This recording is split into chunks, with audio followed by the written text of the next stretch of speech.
السلام عليكم ورحمة الله وبركاته. ازيكم يا جماعة، عاملين ايه؟ يا رب تكونوا بخير. اهلا بكم في قناة يومياتي انا وبناتي. لو اول مرة في قناتنا يا ريت تشتركوا وتفعلوا الجرس وتدوسوا الكل علشان يوصلكم كل جديد ان شاء الله، ورمضان كريم عليكم.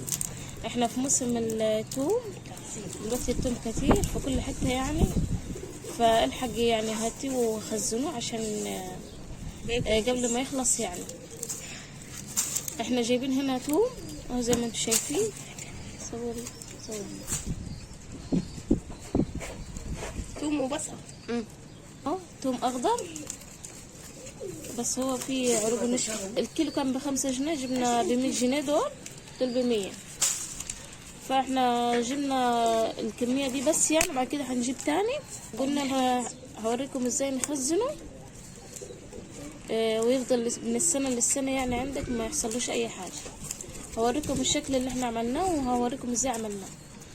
وده يا جماعة الشكل هو عملته امي، عملته بالمنظر ده. ده اسمه كده بنضفر عشان يفضل يعني من سنة للسنة ما يبوظش. اهو شكله عامل ازاي. هو طريقته سهلة يعني مش صعبة، ما بياخدش وقت. نضفرناه كده من تحت باي رباط عندك، وكده خلاص. كده هنعلق يعني بمسامير على الحيطة وهنعلق. امي هي معاكم، هي اللي هتقول لكم ازاي ضفرته ده وكل التفاصيل يعني، هي هتقولها لكم. السلام عليكم ورحمة الله وبركاته. ازيكم حبايبي؟ كل سنة وانتم طيبين. لعد بنخزن الثوم كل سنة وانتم طيبين، يقعد بإذن الله للسنة. وهوريكم الثوم اللي أحسن تخزنوه يعني. معلش أقول لكم الثوم الأحمر ده بيعيش أكتر، بس احنا جبنا أبيض عشان ما عندناش خلص خالص، فلقينا ده جبناه. الأحسن إنك تخزن الثوم الأحمر ده، بيكون حلو وبيعيش أكتر يعني. أوريكم إزاي تدفروه عشان يقعد مدة أطول معاكم بإذن الله.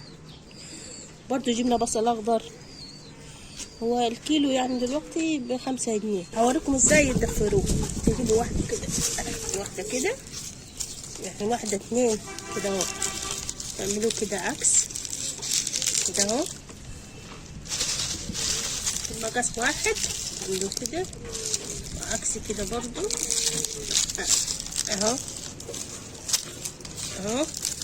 واحدة اهو. ما جبتيه برضو معاها اهو. هو التوم ده ناشف اهو، شوفوا كده بالشكل ده. هو ده ناشف ده، عملوا كده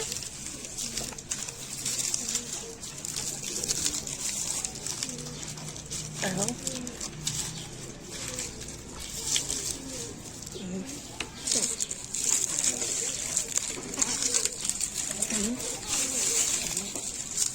زي ما شايفين يعني، تحطوا واحدة عكس واحدة شمال واحدة يمين كده اهو.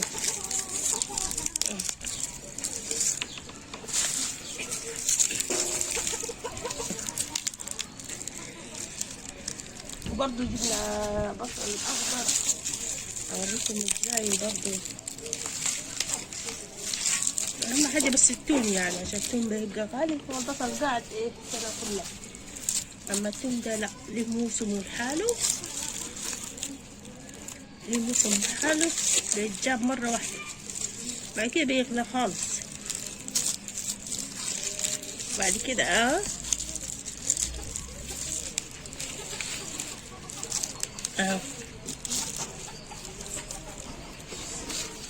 هو توم صغير طيب،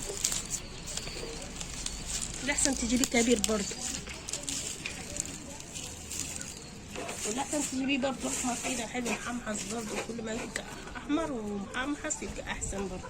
محمحص يعني باين التومة كده.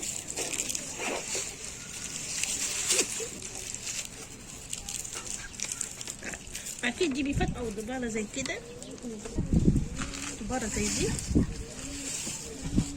تكون شديدة عشان خاطر ايه تقعد معاكي، وتروحي تجيبيها كده تدفريها معاهم كده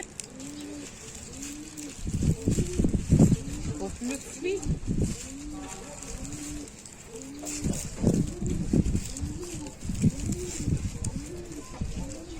تربط ايدك.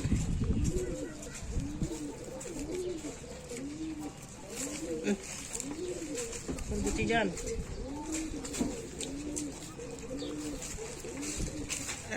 بالشكل ده.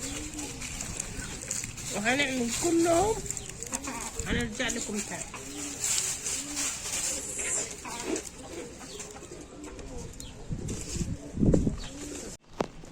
واهو يا جماعة بعد ما علقناه، امي كده جابت حبل وعلقته كده بالمنظر ده قدامكم اهو. ده يحتفظ يعني من السنة للسنة، مش هيحصل له حاجة، بس اهم حاجة تحطه في مكان هاوي عشان التوم ما يتكتمش ويبوظ معاكم. طبعا براحتك، عايزة تعملي زي ما عملت امي كده زي ما وريتكم، يا اما تعملي ضفاير براحتك، اللي حباه او سهل عليك اعمليه. تمام اهو كده معانا الكمية ديت اهو. وبرضو علقنا هنا فوق قصتها اهو.